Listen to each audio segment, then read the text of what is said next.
अस्सलाम वालेकुम। मेरा नाम है जैगम और आप देख रहे हैं मेरा YouTube channel Zaigham FX insights. आज हम करने जा रहे हैं गोल्ड की डेली फोरकास्टिंग जो कि होगी 7 जनवरी 2025 वेडनेसडे के लिए। तो आज की वीडियो में हम डिस्कस करेंगे कि for the upcoming day gold का क्या रह सकता है, मजीद हमें किन किन गोल्ड एरिया से मार्केट में जो है वो बाइंग और सेलिंग के ट्रेड्स देखने के लिए मिल सकती हैं। अच्छा जी, प्रीवियस एनालिसिस के अंदर मैंने आप लोगों के साथ एक चीज़ क्लियरली डिस्कस की थी, अनाउंस की थी कि गोल्ड के अंदर जो है वो फिलवकत बाइंग है और हमें मजीद प्राइजेस जो है वो टुवर्ड्स बाय साइड जाते हुए नज़र आ सकती हैं और गोल्ड जो है वो हमारा 4500 तक हमें बुलिश जो है वो जाते हुए नज़र आ सकता है इस जोन तक के लिए। और ये हमारा एक डिमांड जोन था, ये भी हमारा एक सप्लाई जोन था। इसके ब्रेकआउट के ऊपर हमारे पास नेक्स्ट जो टारगेट था वो ये जोन का था। यहाँ तक मार्केट आ चुकी है। फॉर द अपकमिंग डे भी अगर तो हम आज के भी ट्रेंड को देखें या जस्ट लाइक वॉल्यूम्स को एनालाइज करें तो हमें स्टिल गोल्ड के अंदर अभी भी जो है वो बाइंग ही नज़र आ रही है। तो मजीद भी कल के दिन के लिए चांसेस हैं कि मार्केट हमें बुलिश जाते हुए नज़र आ सकती है। आज तो हमारे पास कोई भी स्पेसिफिक न्यूज़ नहीं थी, लेकिन कल का दिन हमारे पास 6:15 PM पाकिस्तानी टाइम पे जो है वो एडीपी का डाटा जो है वो आ रहा है। ये एनएफपी का डाटा नहीं है, ये एडीपी का डाटा है। इसके बाद जो है वो एनएफपी का डाटा आता होता है और उसके साथ 8 बजे पाकिस्तानी 8 PM हमारे पास आईएसएम सर्विसेज पीएमए का डाटा आ रहा है और उसके साथ हमारे पास ये जॉब ओपनिंग का जो है वो डाटा आ रहा है। तो इन न्यूज़ के ऊपर जो है वो हमें मार्केट के अंदर कुछ ना कुछ जो है वो रिएक्शंस देखने के लिए मिल सकते हैं। बाकी गोल्ड के ऊपर कोई भी नए स्पेसिफिक एरियाज़ नहीं है। हाँ, अगर हम यहाँ से बात करें तो हमारे यहाँ पर कुछ डिमांड जोन्स निकलेंगे। ऊपर वाला जो सप्लाई जोन है इसके ऊपर बात कर लेते हैं। ये जो एरिया है वो है 4493 से लेके 4505 का एरिया अराउंड, ये हमारा जो है वो 140 पिप्स का ये जो जोन है।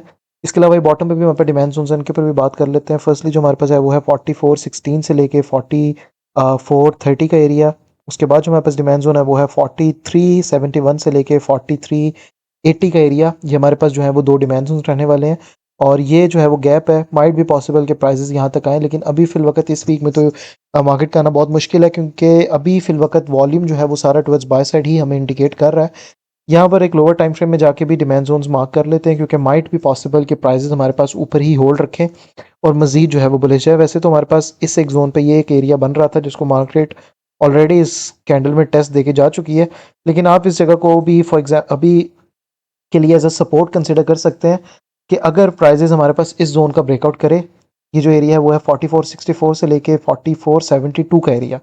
अगर तो हमें इन फ्यूचर कल का दिन हमारे पास इस जोन का ब्रेकआउट होता हुआ हमें नज़र आता है, देन देयर द चांसेस के प्राइसेस हमारे पास इन लिक्विडिटीज़ को लेने आ सके। तो फिर मार्केट या तो यहाँ पर एक और सपोर्ट एरिया में मार्क कर देता हूँ 4441 का।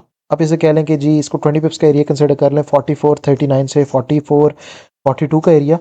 अगर तो मार्केट इस एरिया से नहीं उठी तो फिर ये जो बॉटम वाला एरिया यहीं से ही हमें दोबारा बाय साइड की तरफ मूव देखने के लिए मिल सकता है।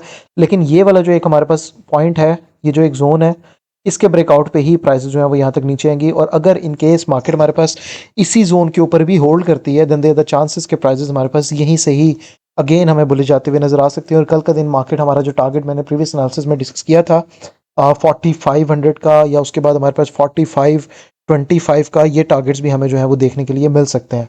ऊपर अगर मैं बात करूं तो इस एरिया के ब्रेकआउट के बाद ये जो है 4492 से 4505 का एरिया, इसके ब्रेकआउट के बाद ऊपर हमारे पास एक एरिया ऑफ रेजिस्टेंस है जो कि है 4546 का एरिया। और उसके बाद हमारे पास एक सप्लाई पड़ी हुई है छोटी सी। ये वैसे सप्लाई नहीं है, ये भी रेजिस्टेंस ही है, क्योंकि हमारे पास पीछे टेक्निकल कोई भी हिस्ट्री मार्केट के अवेलेबल नहीं है। मार्केट का एक नया हाई ये बन जाएगा, लेकिन ये हमारे पास कुछ एनालिसिस करते हुए मैंने ये एरिया काफ़ी पहले का ही मार्क करके रखा हुआ है। तो ये जो एरिया है हमारे पास वो है 4575 से लेके 4588 का एरिया। तो मार्केट फिर हमारे पास यहाँ से हमें सेलिंग की तरफ आते हुए नजर आ सकते हैं, लेकिन मेरा पर्सनल व्यू यही रहेगा कि for the upcoming day buying की तरफ जाया जाए। इन केस ये बॉटम एरिया ब्रेकआउट होता है फिर ही सेलिंग को देखा जाए और बॉटम एरिया से दोबारा जो है वो बाइंग के लिए ट्राई की जाए। तो ये थी हमारी आज की video. Hope so you like the video. बिन चलता मुलाकात होती है नेक्स्ट वीडियो में डेली फोकास्ट के साथ। तब तक के लिए अपना ख्याल रखिए। अल्लाह हाफ़िज़।